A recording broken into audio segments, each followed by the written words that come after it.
अपने आप को पावरलेस देखना बंद करो और मानना शुरू करो जो परमेश्वर का वचन आपके लिए कहता है।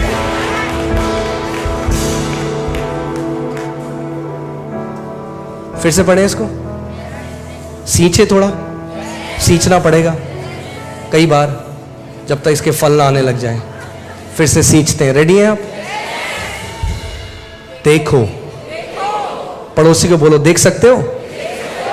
बोलो देखो। देखना जरूरी है। परमेश्वर ने इब्राहिम को बोला, जो भूमि तू देखता है मैं तुझे देता हूं। अगर अधिकार में चलना चाहते हो तो अपने आप को एक अधिकारी की तरह देखो।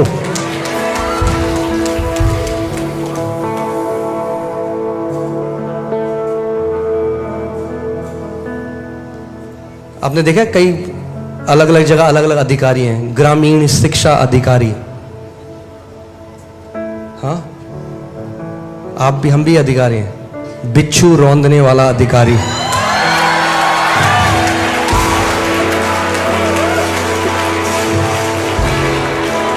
पड़ोसी को बोलो, पड़ोसी मैं अधिकारी हूं।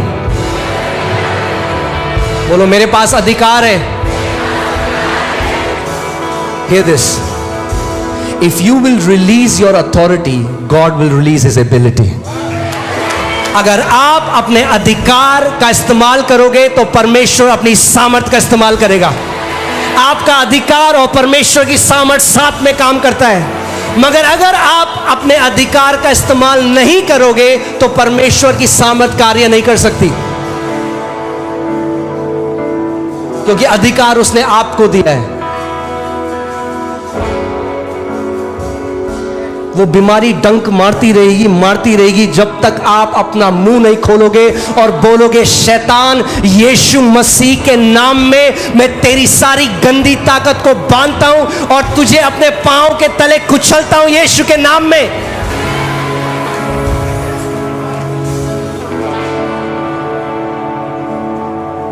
देखो मैंने तुम्हें सांपों और बिच्छुओं को रौंदने का और शत्रु की थोड़ी सामर्थ के ऊपर अधिकार दिया। हाँ, पक्का? तो फिर क्यों डर जाते हो जब नींबू रख देता कोई घर के बाहर?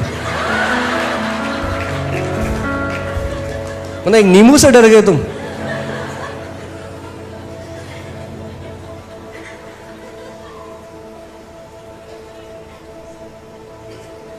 पास्टर जी हमारे ऊपर सब जादू टोना कर रहे हैं। अरे तो सारी सामर्थ के ऊपर अधिकार दिया है तुम्हें, क्यों डर रहे हो?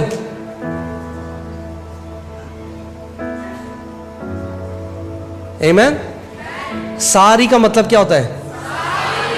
सारी मतलब सारी, यानी ध्यान से सुनिए, जो भी वो जादू टोना वाले इस्तेमाल कर रहे हैं, जो भी वो ताकत भेज रहे हैं आपके विरोध में, प्रभु ने आपको उसके ऊपर सामर्थ दिया है।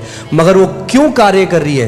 क्योंकि आप अपने अधिकार का इस्तेमाल नहीं कर रहे।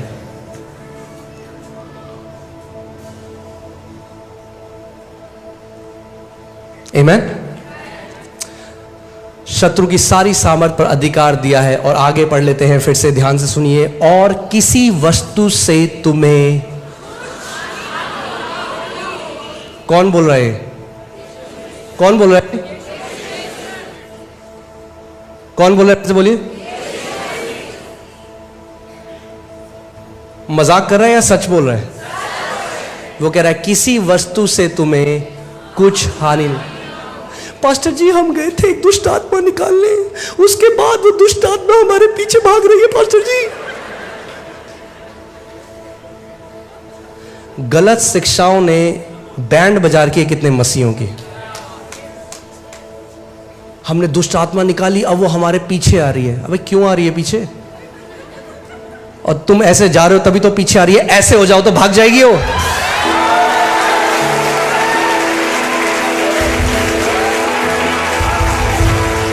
आपने देखा एक कुत्ता आ रहा है आपके पीछे भागता भागता, आप जा रहे हो तो आ रहा है। उठाओ पत्थर और घूमो, वो डालेगा अपनी पूंछ पांव के नीचे और भाग जाएगा।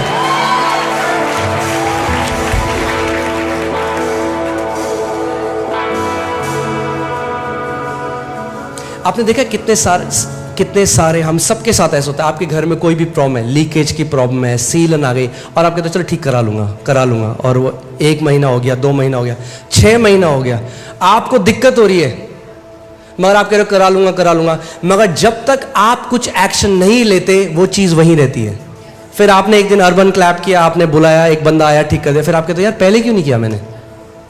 ऐसे ही ये भी आत्मिक अधिकार भी ऐसे ही कार्य करता है। जब तक आप कुछ नहीं करोगे वो दुष्ट आत्मा आपको परेशान करती रहेगी। अगर आपके पास वो विश्वास है, आपको अपना मुंह खोलकर पहाड़ से बात करनी पड़ेगी।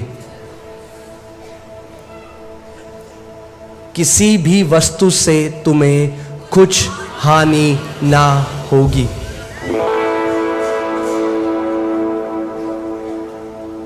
आमीन। वापस चलते हैं उसी में, मरकुस 11:23 में। हालेलुया।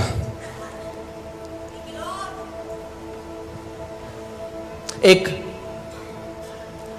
परमेश्वर के दास थे, और उनकी जो बेटी थी उसके हाथ में बहुत अगली, बहुत ही खराब दिखने वाले फोड़े थे। उसको पूरे शरीर में 40 से ज्यादा फोड़े थे, और उसमें पस आता था। और वो जो छोटी बच्ची थी उसको वो घृणा करती थी अपने आप से। वो स्कूल जाती थी तो सारे बच्चे उसे चिढ़ाते थे, तो वो ऊपर से लेकर नीचे तक की ड्रेस पहनती थी, अपने पूरा शरीर को छुपाना चाहती थी कि कोई ना देख ले, मगर उसके चेहरे में, उसकी गर्दन में, उसके हाथ में। और वो एक प्रभु के दास थे जो परमेश्वर के विश्वास को सिखाते थे। और एक बार और उन्होंने प्रार्थना करी, 3 साल तक प्रार्थना करी। ध्यान से सुनिएगा, 3 साल से प्रार्थना करी और कुछ उत्तर नहीं आया। प्रार्थना करना और कमांड करना दोनों में अंतर है। आप प्रार्थना परमेश्वर से करते हैं, बीमारी से प्रार्थना नहीं करते, बीमारी को कमांड करते हैं। पूरी बाइबल खोल के देखिए, जब यीशु मसीह ने किसी को चंगा किया, एक बार मुझे ढूंढ के दिखा दो जब यीशु मसीह ने प्रार्थना करी किसी बीमार के लिए।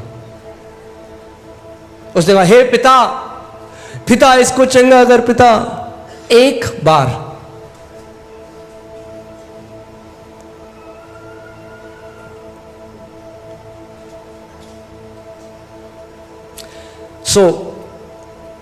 वो 3 साल तक प्रार्थना करते रहे, कुछ नहीं हुआ। फिर एक दिन जब वो परमेश्वर, वो प्रार्थना कर रहे थे, आराधना कर रहे थे, पर प्रभु ने उन्हें स्वर्ग उठा लिया।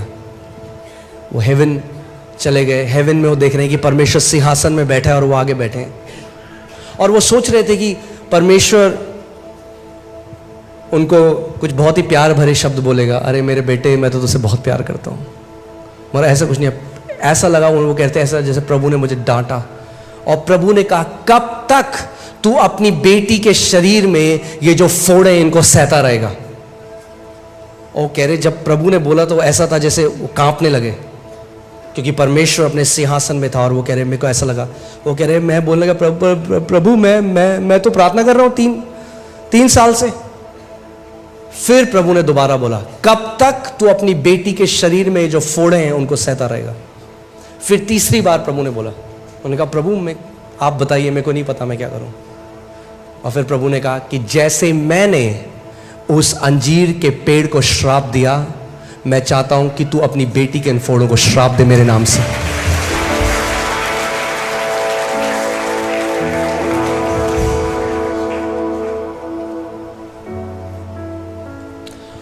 देखिए इसमें क्या लिखा है, जो कोई इस पहाड़ से कहे उखड़ जा और समुद्र में जा पड़ और अपने मन में संदेह ना करे। होता है कि हम बहुत जल्दी गिव अप कर देते हैं। आपने कमांड किया, आपने बोला कोई भी बीमारी का लक्षण है, फीवर है, आपने बोला यीशु के नाम से फीवर चला जा। आपने देखा अरे प्रभु ने कुछ नहीं करा, आप लेट गए। वेट कर, आप दवाई के साथ नहीं करते ऐसा।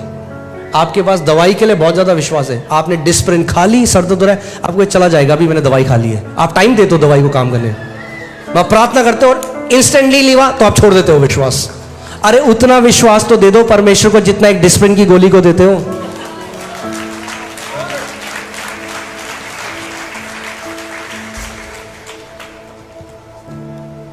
तब आप नहीं कहते डिस्प्रिन खाई अभी तो कुछ नहीं हुआ, अरे बेकार है दवाई। आप कहते नहीं होगा, मैंने खा ली है। ऐसा हम वचन के लिए क्यों नहीं कहते? वचन बोल दिया है, वचन काम कर रहा है, होगा। क्योंकि परमेश्वर का वचन खाली वापस नहीं आता। जब वचन उसके मुंह से निकलता है, अपने काम को करे बिना वापस खाली हाथ नहीं आता। हम क्यों नहीं कहते ऐसे? आमीन। अपने मन में संदेह नहीं करना है। दो चिता मनुष्य, बाइबल कहती है, परमेश्वर से कुछ नहीं पा सकता। अगर आप दो चिते हैं, होगा नहीं होगा, प्रभु करता है नहीं करता, उसका मूड आएगा तो करेगा, नहीं मूड आएगा तो नहीं करेगा। हमें नहीं पता पास्टर परमेश्वर क्या इच्छा है। ये इतनी मोटी इच्छा लिखी है उसने अपनी, यहां पे पढ़ लो उसकी इच्छा क्या है।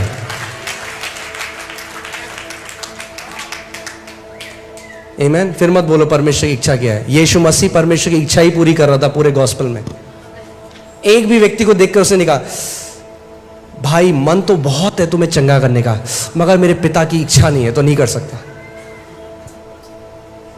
आमीन। अपने मन में संदेह ना करो, वरन प्रतीति करें कि जो कहता हूं, बोलो कहता हूं, जो कहता हूं वो हो जाएगा। अगर कुछ नहीं कहते तो वही होगा। क्या होगा? कुछ नहीं, क्योंकि कुछ नहीं कहते। और अगर नेगेटिव कहते हो तो क्या होगा? वही होगा, क्योंकि जो कुछ कहते हो वो हो जाएगा। आपको समझना पड़ेगा कि वचन आत्मिक जहां में कितनी ज्यादा वैल्यू रखता है। आमीन।